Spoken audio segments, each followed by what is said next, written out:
오늘 말씀은 마태복음 25장 31절부터 46절까지 말씀입니다. 제가 봉독하겠습니다. 인자가 자기 영광으로 모든 천사와 함께 올 때에 자기 영광의 보좌에 앉으리니 모든 민족을 그 앞에 모으고 각각 구분하기를 목자가 양과 염소를 구분하는 것 같이 하여 양은 그 오른편에 염소는 왼편에 두리라. 그때 임금이 그 오른편에 있는 자들에게 이르시되 내 아버지께 복받을 자들이여 나와 창세로부터 너희를 위하여 예비된 날을 상속받으라. 내가 주일 때에 너희가 먹을 것을 주었고 목마를 때에 마시게 하였고 나그네 되었을 때에 영접하였고 헐벗었을 때에 옷을 입혔고 병들었을 때에 돌보았고 옥에 갇혔을 때에 와서 보았느니라.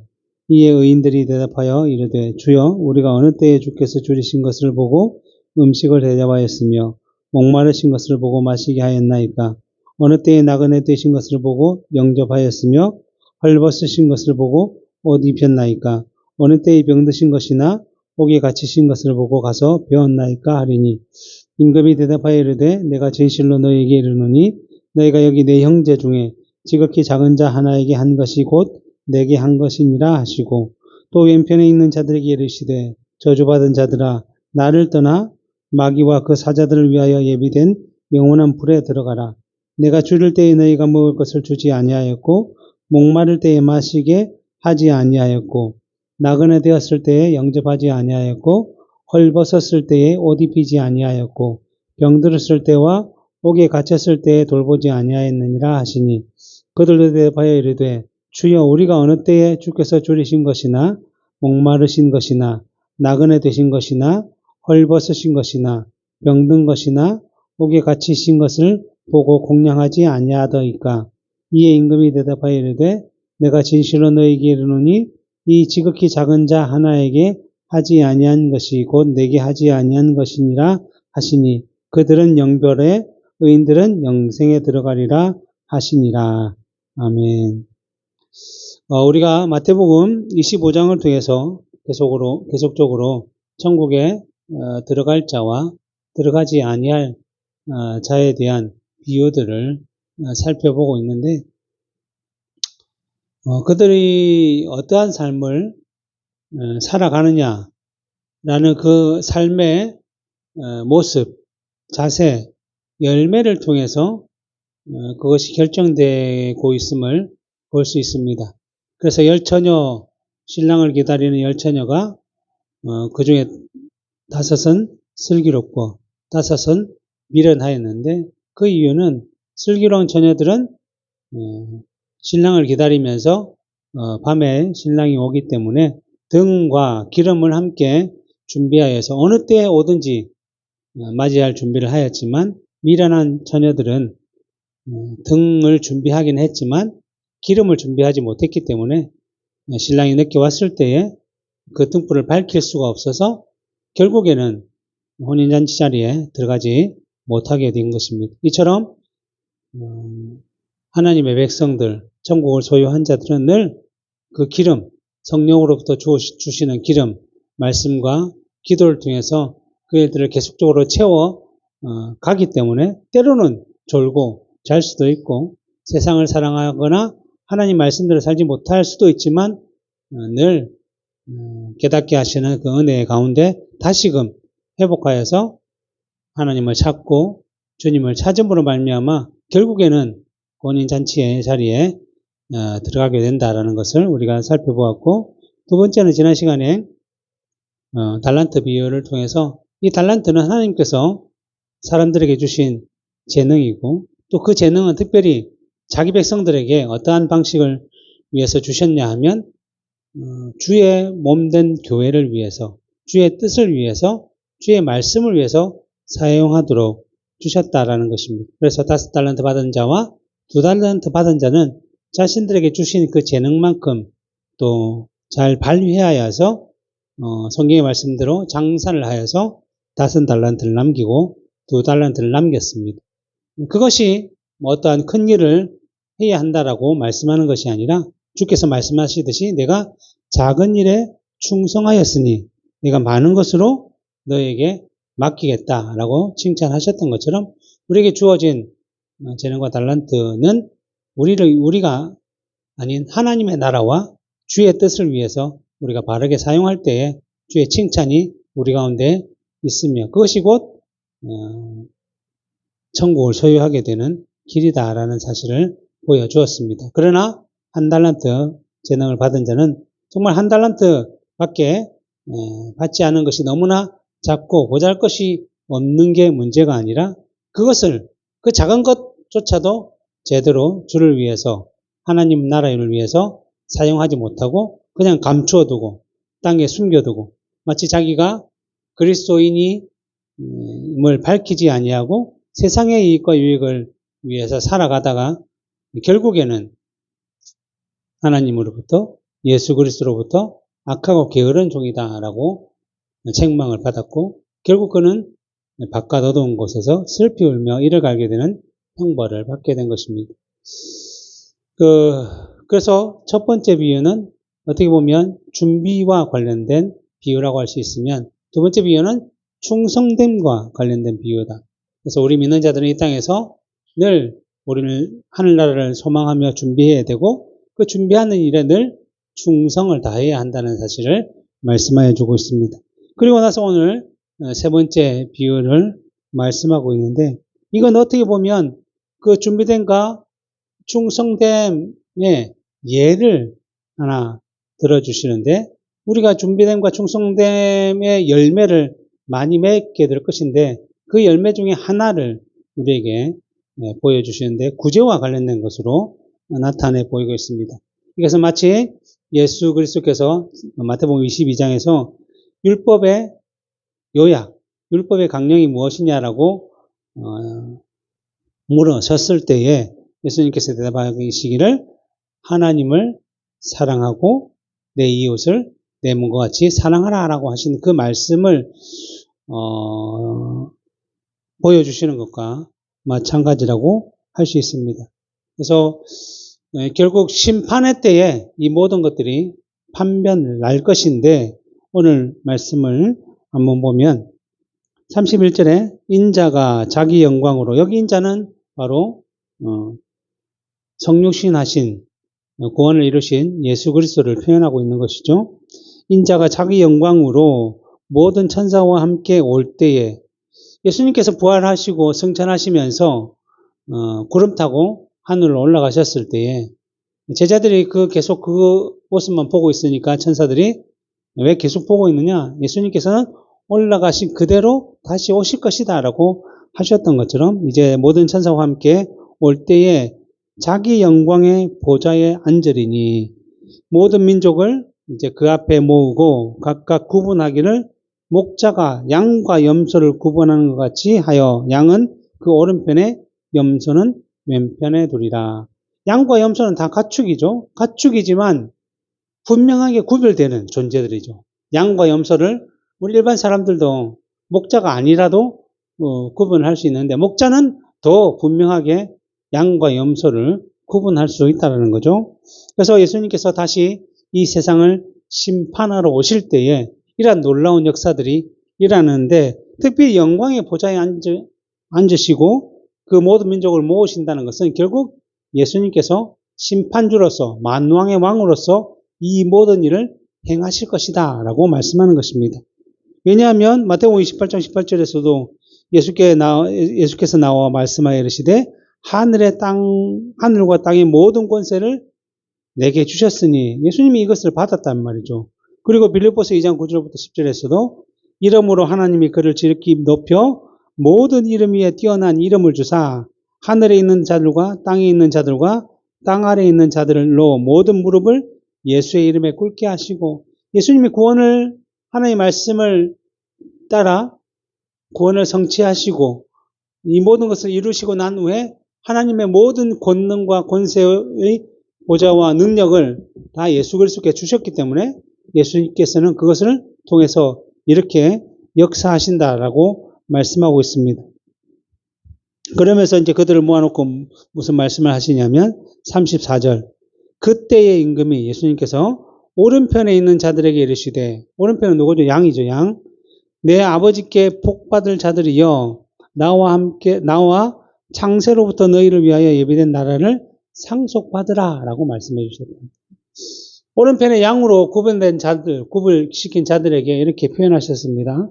가장 먼저는 뭐냐면 내 아버지께 복받을 자들이여 라고 부르죠. 여기 우리 개역개정 성경에는 복받을 자들이여 라고 부르고 있어서 나중에 받을 것처럼 말씀하시지만 실제로 원문에 보면 복받은 자들이여 라고 부르고 있다는 것입니다. 물론 왜 이렇게 표현되어 있냐 하면 우리가 현실적으로는 아직 이 세상을 살아가고 있고 또 예수님이 재림하셔서 심판하실 때도 이렇게 나누어서 일단은 그 세상에 살아가고 있기 때문에 최후의 심판의 선고가 내려지지 아니하였기 때문에 어떻게 보면 미래의 사건처럼 느껴지지만 우리의 구원과 영생의 문제는 우리의 구원자이신 예수 그리스도께서 우리가 알고 있던 그 2000년 전에 이 땅에 오셔서 십자가에서 죽으심으로 모든 죄를 사하시고 부활하심으로 말미암아 그가 취하신 그 의를 우리에게 전가시켜서 하나님의 백성된 주의 백성된 자들에게 이 모든 것을 적용시켰던 것입니다. 그러니까 예수 그리스도께서 어떤 한 시점에서 신약의 처음이죠. 그때의 구원과 모든 것을 성취하셨지만 그 적용은 장세로부터 심판의 날까지 모든 자들에게 적용되는. 우리나라의 실정법은 늘 법이 새롭게 발생되면 소급 적용이 되지 않는데 이 세상의 법들은 그렇게 되지만 예수 그리스도의 구원의 놀라운 사건은 모든 이에게 구약이든 신약이든 오늘날이든 미에 있는 모든 백성들에게 동시에 적용이 되었기 때문에 우리는 예수 그리스도를 구주로 영접한 그때부터 뭐요? 구원과 영생은 확보되었다는 것입니다. 물론 우리가 아직 이 세상을 살아가는 동안에는 그 일들이 눈에 보이지는 않겠지만 우리에게 약속된 것이다 라고 말씀하는 것입니다. 그래서 그 구원과 생명의 모든 문제는 다 현재로서 우리에게 주어졌다라고 말할 것입니다. 물론 최후의 심판 때, 재림 때에 땅 선고를 할 것이지만 그 선고 이전에도 우리는 이미 그것을 누리고 있다라는 의미로 늘 현재형이라고 말씀드릴 수 있습니다. 지금 이 땅에서는 늘 판결이 나야 그 판결된 대로 이루어지고 그래서 유죄를 선고받으면 감옥에 가고 또 무죄로 선고받으면 풀려나고 그전에는 다 구치소에서 재판을 받으면서 그러한 일들을 하고 있죠. 지금 대통령도 지금 탄핵 심판을 받고 있고 구치소에서 그 역할들을 해서 탄핵이 인용이 되면 이제 대통령에서 파면이 되고 탄핵이 기각이 되면 다시 대통령으로 복귀하는 것이 이 세상의 법칙이지만 우리는 이미 예수 그리스도의 구원의 모든 놀라운 역사가 적용되었기 때문에 우리는 이미 구원받은 자이고 이미 천국을 소유한 자이지만 미래에 아직은 그것이 이루어지지 아니했다라고 표현하고 있는 것입니다. 그래서 이 신학적인 표현으로 아주 재미있는 표현이 이미 그리고 아직이라는 말을 쓰고 있어요. already and but not yet. 그러니까 이미 우리는 소유했지만 아직 이루어지지는 않았다라는 거죠. 이미. 그래서 우리가 죽으면 바로 천국으로 가는 것이죠. 우리는 아직 주님이 재림해서 선고를 하지 않았기 때문에 우리는 아직 천국에 못 가라는 게 아니라 우리는 죽으면 바로 천국에 가고 믿지 않는 자는 바로 지옥으로 갑니다. 근데 선고는 재림 때에 이루어질 것이지 실제로는 우리에게 다 주어지는 것이다 라고 표현하는 것입니다. 그래서 이미 내 아버지께 복받은 자들이여 라고 부르고 있는 것입니다. 그리고 더 놀라운 사실은 무엇인가 하면 내 아버지께 복받을 자들이여 나와 창세로부터 너희를 위하여 예비된 나라를 상속받으라. 근데 이 약속은 지금 우리가 예수 그리스도를 믿고 영접함으로 말미암아 우리에게 주어지는 것이 마땅한 것인데 그 마땅함이 언제 결정이 되어졌냐면 창세전에 결정되었다는 거죠. 우리는 2020년, 2010년, 2000년도에서 예수를 믿겠습니다. 예수님을 내 마음의 구주로 영접하겠습니다라는 표현들을 해서 예수 그리스도를 영접해서 그 구원의 모든 놀라운 역사를 누리게 된 것이지만 그것을 하나님은 창세전에 미리 결정해 놓으셨다는 거예요. 그리고 창세전에 결정해 놓으신 것들을 때를 따라 섭리해서 결국은 오늘날 우리에게 적용시켜 주셨다라고 말씀하는 것입니다. 그렇기 때문에 우리는 지금 이것을 누리지만 실제로는 영원전에 창세전에 준비된 계획된 대로 이 일들이 시작되고 있었다라고 말씀하고 있는 것입니다. 이제 그러한 놀라운 복을 하나님께서는 자기 백성들에게 부어주셨고 그 부어주신 대로 이 세상을 창조하시고 또 섭리 가운데 하나씩 자기 백성들을 불러내셔서 그러한 은혜들을 부어주고 있습니다. 그리고 나서 그러한 복을 자기 백성들에게 주셔놓고는 이제는 그러한 복을 받은 자들에게 나타난 열매에 대해서 이것은 내가 주었지만 너희의 것이다 라고 말씀해 주시는 거죠. 이것은 다 너희의 열매다. 내가 그것을 인정하겠다라고 말씀해 주고 있습니다. 그래서 오늘 본문 35절 36절에 보면 내가 줄일 때에 너희가 먹을 것을 주었고 목마를 때에 마시게 하였고 나그네 되었을 때에 영접하였고 헐벗었을 때에 옷을 입혔고 병들었을 때에 돌보았고 옥에 갇혔을 때에 와서 보았다라고 말씀해 주십니다. 너희가 이 말씀은 너희가 이런 식으로 열매를 잘 맺었기 때문에 너희 수고와 열심으로 인해서 영생에 이르게 됐다, 구원을 받게 됐다 이렇게 말씀하시는 것은 아니죠. 왜냐하면 그러한 복을 먼저 하나님께서 주셨다는 거죠. 하나님께서 먼저 창세전에 우리를 택하셔서 그 때를 따라 예수 그리스도를 영접할 수 있도록 복을 주셨기 때문에 우리가 예수 그리스도를 영접하고 영접한 이후로는 그 말씀대로 살아가며 열매를 맺는다라고 말씀하시는 것입니다. 그러니까 우리 신명기를 보면 출애굽기 신명기를 보면 10계명 도덕법이라고 표현하고 있는데 하나님의 백성으로서는 반드시 이것을 지켜야 한다라고 주신 것인데 이 10계명 바로 앞절에 뭐라고 되어 있냐면 나는 너희를 애굽에서 건져낸 구원해낸 하나님이다 라고 말씀하십니다. 이 말은 뭐냐면 너희가 이 10계명을 다 지키면 내 백성이 되는 것이 아니라 내가 먼저 너희를 내 백성으로 삼았기 때문에 너희는 당연히 이 10계명 하나님 말씀을 지켜야 한다라고 말씀하신 것처럼 이 복받을 내용들도 이미 복을 주셨기 때문에 그 복으로 말미암아 우리가 그 열매들을 맺게 되었는데 그 맺게 된 것을 오히려 하나님께서는 우리의 것으로 인정하여 주신다라고 말씀하는 것이죠. 이것이 바로 믿음의 열매라는 거죠.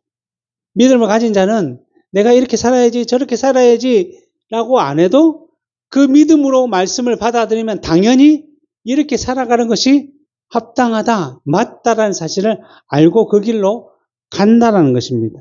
이것이 믿음의 합당한 열매를 맺는 자들에게 주어진 삶이라는 거죠. 예를 들어 보겠습니다.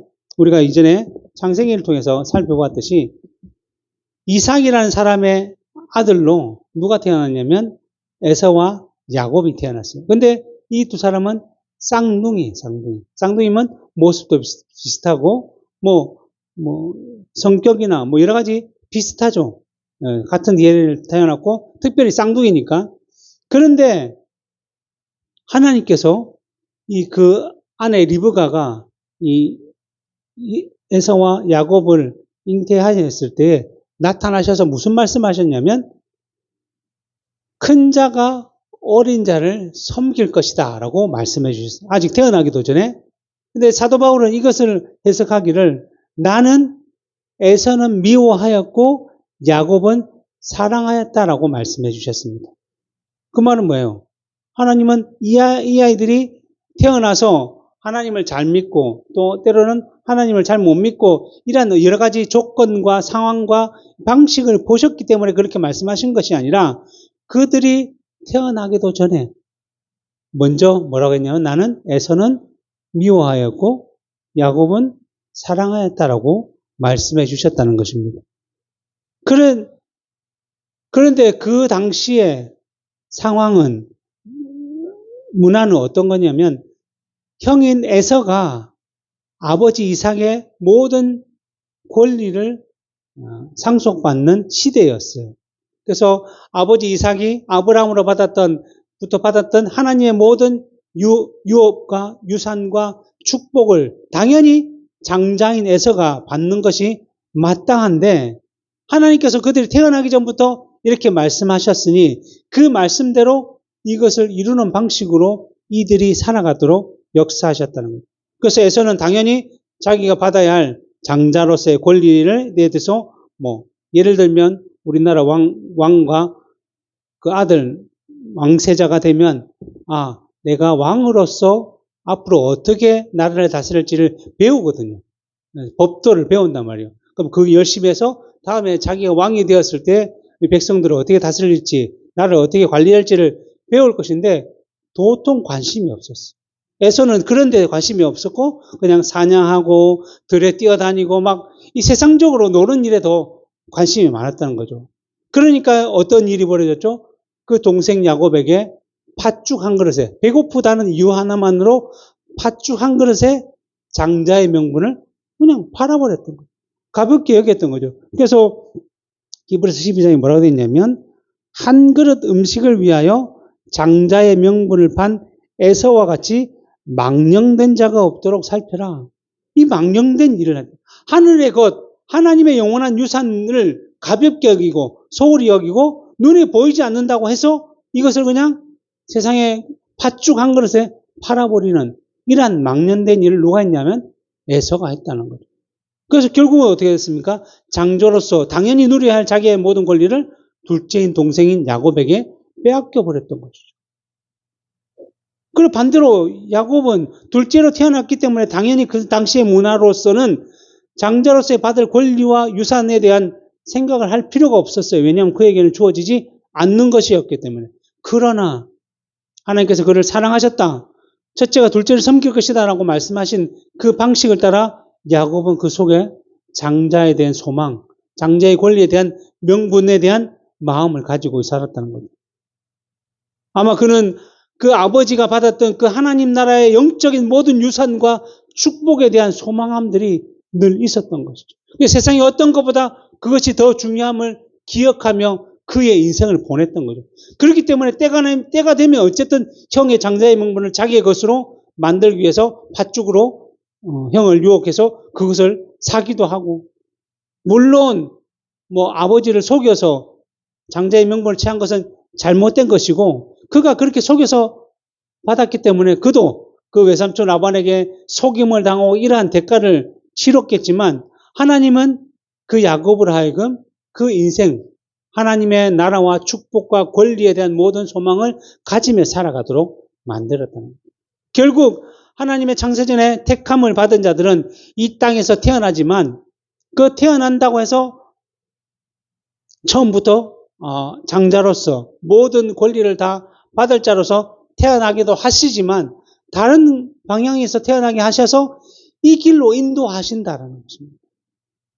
그래서 어떤 사람은 태어날 때부터 믿음의 집안에서 믿음으로 크도록 태어나게 하셔서 그를 부르시기도 하고, 어떤 사람은 믿지 않는 집안에서 태어났지만 살아가다가 친구의 전도를 받아서 친구의 복음을 통해서 저 길이 좋겠다라는 의미를 가지고 그곳에 동참하게 하시고, 또 때로는 나이가 많이 들어서 군대에서 또 그것을 영접하게 하시고, 또 때로는 나이가 더 많이 들어서 복음의 선포의 내용들을 자꾸 듣다 보니까 이걸 믿는 것이 나에게 더 유익된 것이다라고 깨달아서 교회를 찾기도 하고, 여러 가지 방식과 방법을 따라서 자기 백성들을 불러 모으시는 것입니다.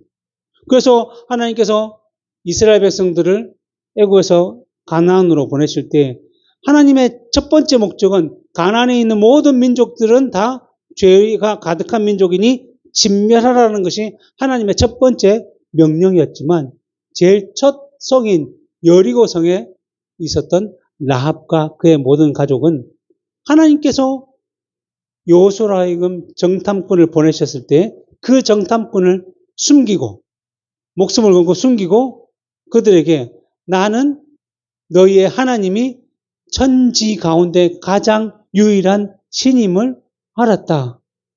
고백하게 하심으로 그 가나안의 모든 민족들이 진멸당하는 가운데서 특별히 하나님께서 건져내셨듯이 이처럼 하나님께서는 자기 백성들을 어떠한 방식으로든지 다 믿음의 고백으로 예수 그리스도를 영접하며 믿음으로 나오게 하신다는 거죠. 우리는 걱정할 필요는 없습니다. 단지 우리가 해야 될 일은 뭘까요? 그의 도구로서 그 말씀을 전하는 도구로서 우리는 각자의 삶 가운데 믿음의 열매들을 맺어야 되는 거죠.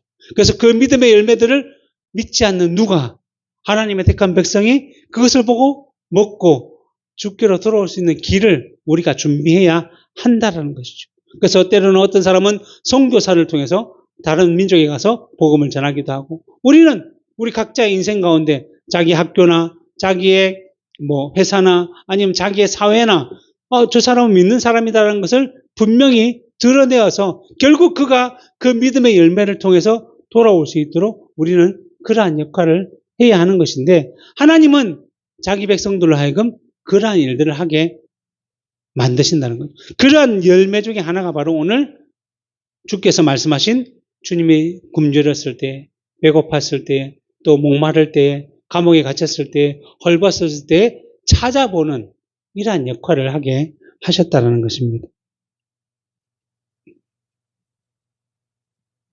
그래서 사도 바울이 빌립보서 1장에서 이렇게 표현합니다. 너희 안에 착한 일을 시작하신 이가 그리스도 예수의 날까지 이루실 줄을 우리는 확신하노라. 하나님은 우리 가운데 하나님의 백성들에게 하나님의 선한 일이 합당하며 예수 그리스도를 말미암아 구원받은 일이 너무 분명하고 확신하게 하신 이유로 그 일이 끝까지 이루실까지 인도하신다라고 말씀하고 있는 것입니다. 그리고 때로는 우리가 죄로 인해서 그러한 것들을 제대로 살지 못할 때는 또 경고하시고 깨닫게 하시고 또 사람의 매와 인생의 채찍으로 우리를 다루셔서 그 길로 인도하시는 거예요. 그래서 옛날에 믿음의 선배들이 이런 표현들을 하죠. 야, 더 맞기 전에 더 크게 사고 당하기 전에 정신 차려라. 이게 맞는 말이에요. 하나님은 처음에 조금씩 말로 하시고 계속적으로 우리를 깨닫게 하시지만 그걸 못 들으면 자기 백성은 하나님께서 구원하셔야 되기 때문에 반드시 어떠한 역사들을 통해서 그로 하여금 정신 차리게 하신다는 것입니다.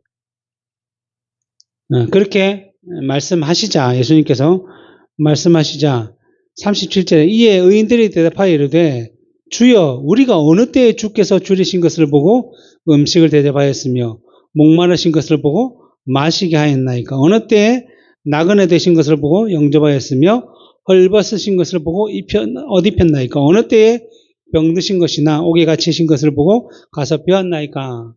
우리는 주님을 만난 적도 없고 우리도 예수님을 만난 적은 없잖아요. 주님을 만난 적도 없고 주께서 이렇게 하신 걸 우리가 도운 적이 없는데 어떻게 우리가 했다고 하십니까? 라고 대답을 하셨죠. 그러니까 40절에 뭐라고 합니까? 임금이 대답하여 이르시되 내가 진실로 너희에게 이르노니 너희가 여기 내 형제 중에 지극히 작은 자 하나에게 한 것이 곧 내게 한 것이다. 뭐요? 하나님을 사랑하고 그 계명을 지키는 자는 이웃을 내 몸과 같이 사랑한다라고 하신 그 말씀처럼 그러한 삶을 살아가는 사람들이 곧 죽게 한 것이다라고 말씀하는 것입니다. 이것은 구원받은 자들, 믿음의 열매들이 정말 많이 있는데 그 중에 하나를 예를 든 것이죠. 그것이 구제와 관련된 것이라는 것입니다. 성경의 구약에서도 보면 늘 하나님 뭐라고 말씀하셨죠? 과부와 고아와 나그네와 같이 정말 긍휼히 여김을 받을 자들을 당연히 긍휼히 여겨야 된다는 것이 바로 하나님의 백성들이 해야 할 일이라고 말씀하고 있는 것입니다.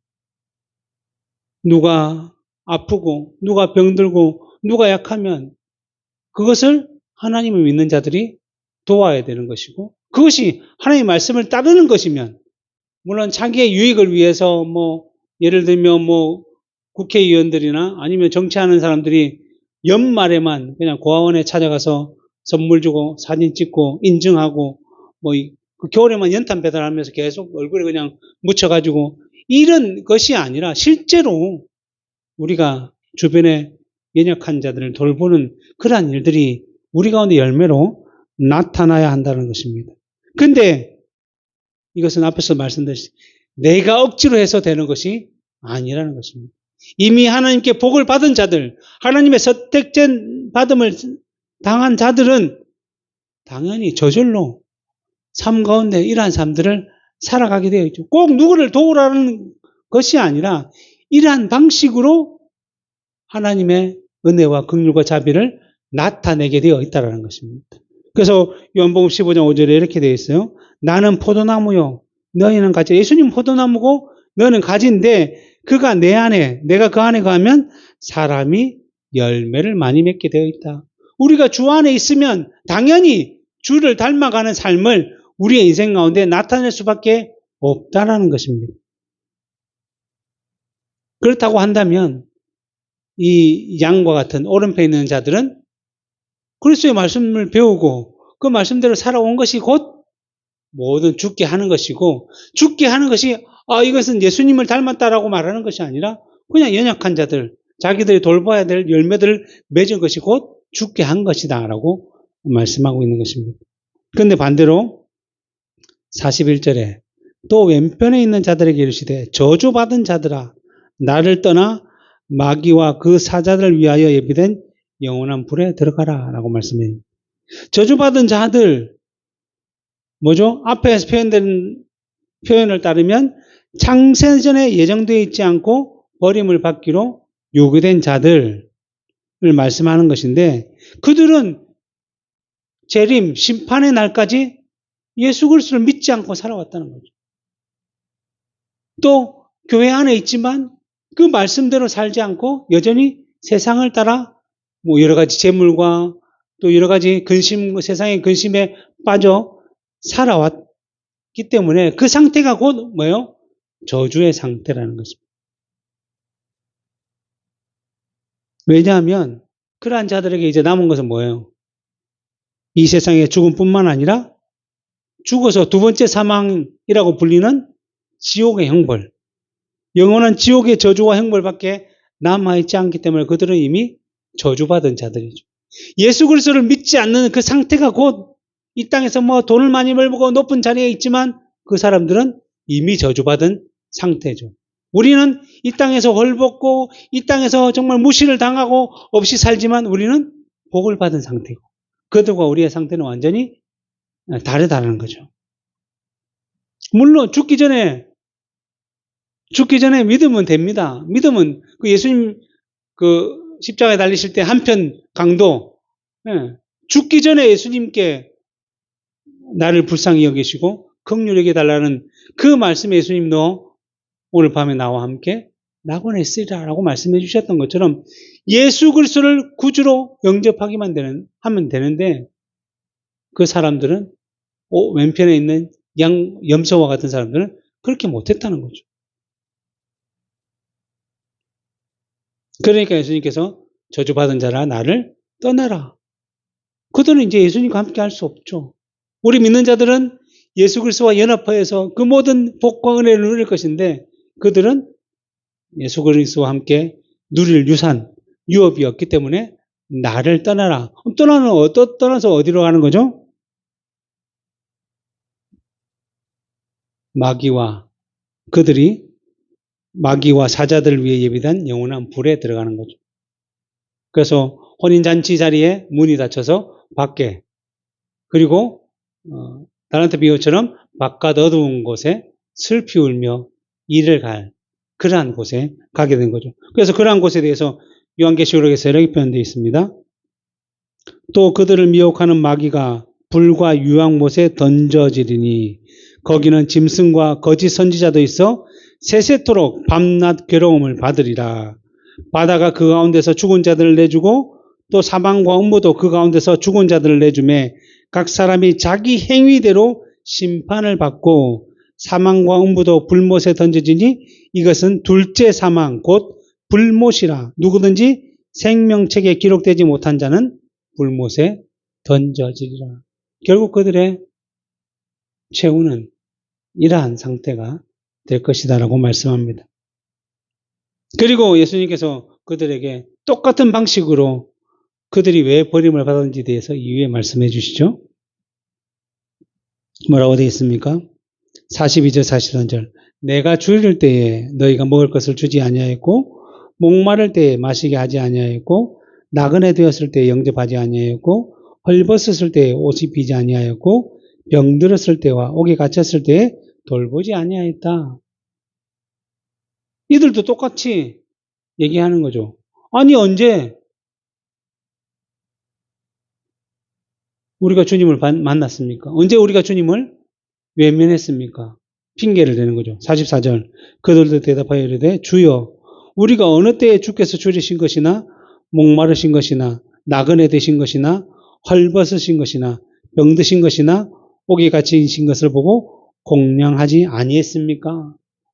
우리가 주님을 본 적도 없는데 왜 우리가 이러한 죄를 저질렀습니까? 라고 표현한 거죠. 아마 그들 중에는 아니 진짜 주님이 우리 옆에 나타나셨으면 내가 분명히 그렇게 했을 거예요. 근데 주님이 우리 주변에 안 계셨으니까 나는 이렇게 아니했습니다라고 말할 수 있는 항변하는 자도 있었을 것입니다.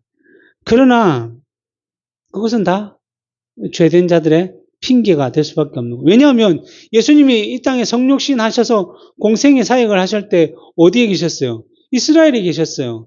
이스라엘 그 유대인들은 어떤 자들입니까? 하나님을 믿는 하나님의 선택을 받은 백성이라고 자부하던 자들이었어요. 그런데 그러한 자들이 예수님이 나타나셔서 그 놀라운 메시아로서 그리스도에서 사역을 하시는데 어떠한 일을 했죠?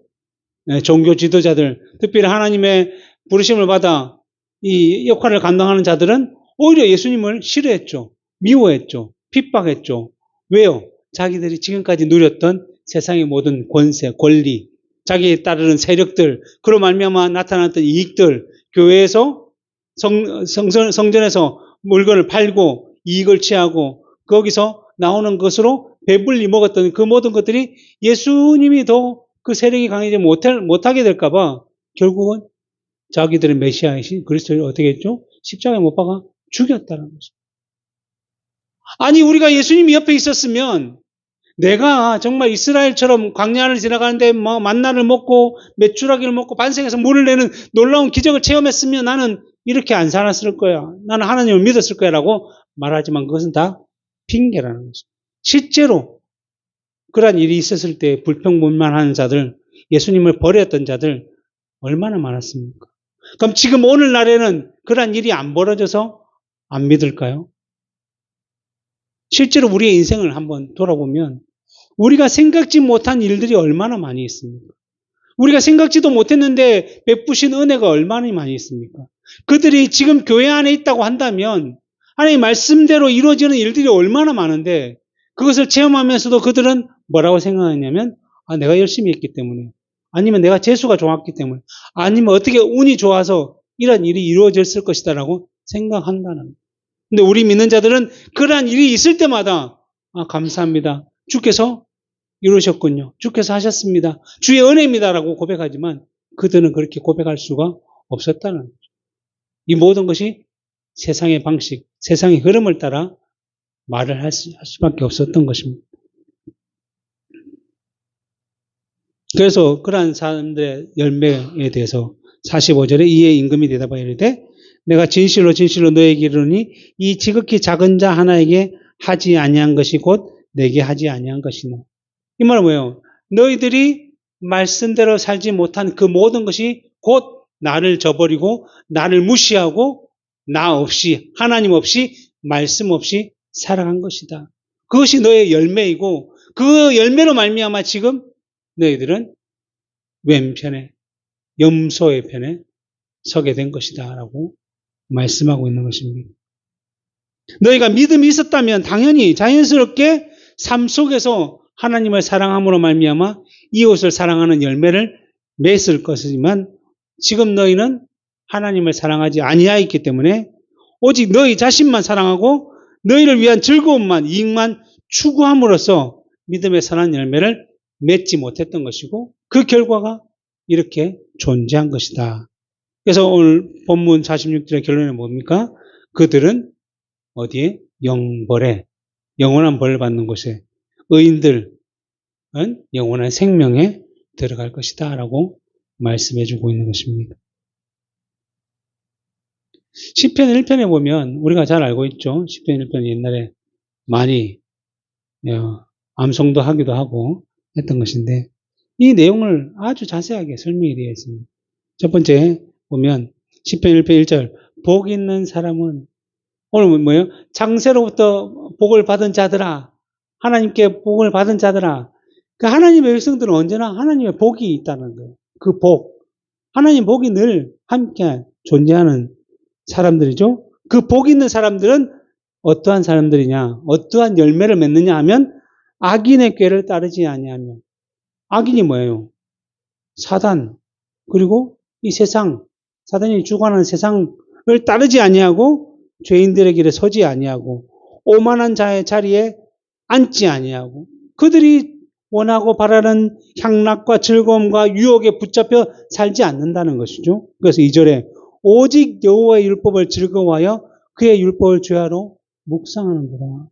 하나님을 사랑하고 하나님이 주신 계명 즉 말씀을 늘 읽고 묵상하며 그 뜻대로 살아가는 것이 가장 복된 것이며 그것이 진리이며 그곳에 영원한 생명이 있다는 사실을 기억하며 확신하며 그 길을 걸어가고자 한다는 것입니다. 그리고 그러한 삶을 살아가면 어떠한 일이 나요? 그는 시냇가에 심은 나무가 철을 따라 열매를 맺으며 그 잎사귀가 마르지 아니함 같으니 그가 하는 모든 일이 다 형통할 것이다.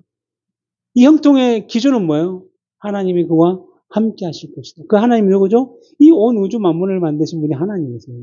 하나님이 그와 함께 하시는 거죠. 그래서 우리가 잘 알고 있는 요셉은 종으로 형들에게 억울하게 종으로 팔려갔지만 그 종 가운데서도 하나님의 형통함이 그의 삶 가운데 나타나서 어떠한 일이 있죠?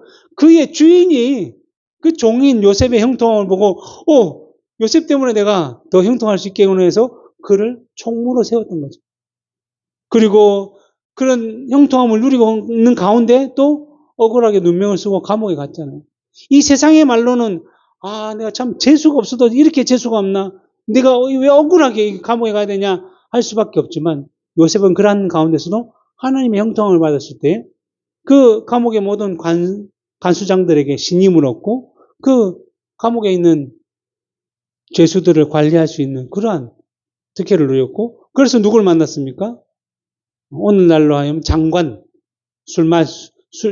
바로에게 술 따르는 장관, 그리고 떡을 굽는 장관을 만나서 결국에는 하나님께서 요셉에게 주신 꿈대로 바로를 만나서 그 자기 백성들, 야곱의 가족들을 기근에서 살리는 역할을 감당했다는 거예요.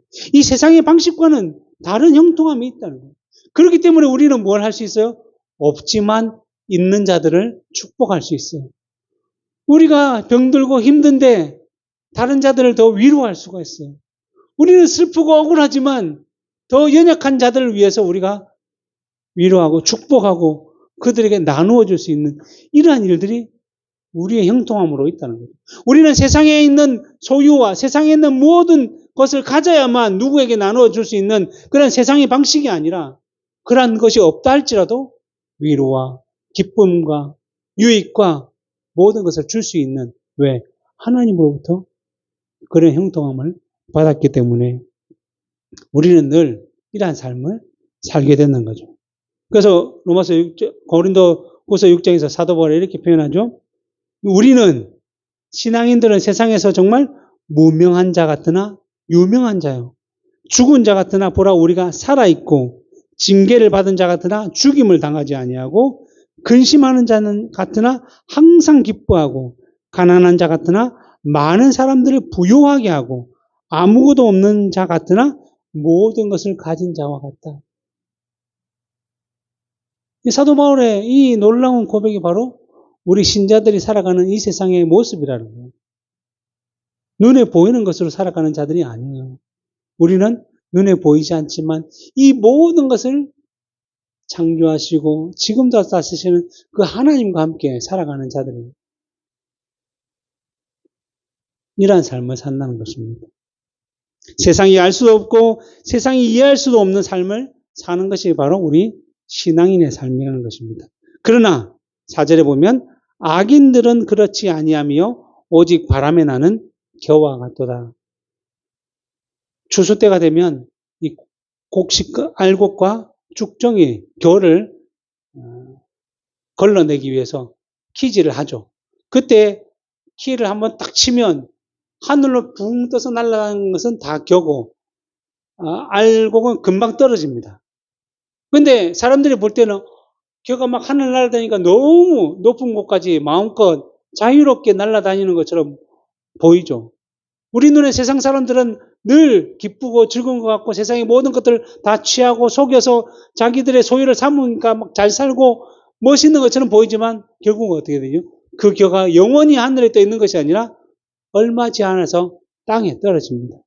땅에 떨어지면 어떻게 하죠? 사람들이 그것을 모아서 타는 불에 넣어서 다 없애버리는 거죠. 그러나 알곡은 금방 떨어지지만 사람들이 그것을 귀하게 여기고 모아서 창고 안에 넣어서 보관을 한다는 거죠.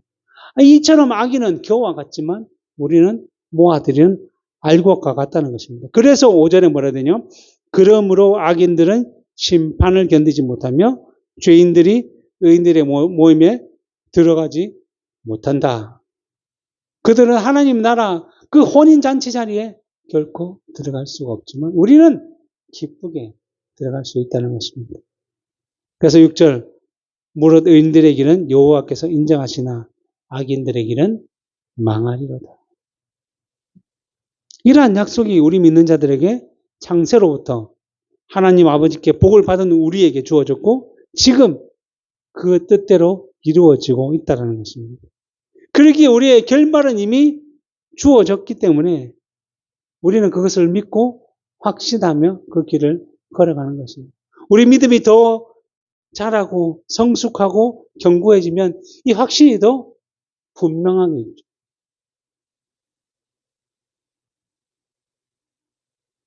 우리 군대 가면 처음 가면 2년이 어떻게 언제 지나가나 하지만 병장이 되면 이제 곧 그날이 올 것을 기대하고 기억하고 좀 더 담대해지죠. 그러나 처음에는 정말 믿음이 연약할 때는 그게 맞나? 내가 지금 너무 힘든데 어려운데? 하고 세상을 둘러볼 수밖에 없어요. 그러나 그 믿음이 점점 자라서 일병이 되고 상병이 되고 병장이 되면 당연히 사회에 나갈 준비를 하고 하는 것처럼 우리의 믿음이 자라게 되면 또 하늘에 대한 소망, 또 함께 하시는 하나님의 형통함들을 우리가 누리며 살아가기 때문에 늘 깨어 준비하며 기도하며 그 날들을 바라보며 살아갈 때 우리의 믿음에 더 확고함들이 나타낼 것이며 그로 말미암아 우리에게 주어진 말씀대로 살아가며 기뻐하며 그 말씀을 늘 감사하며 기억하며 순종하며 살아가게 된다는 것입니다. 기도하겠습니다.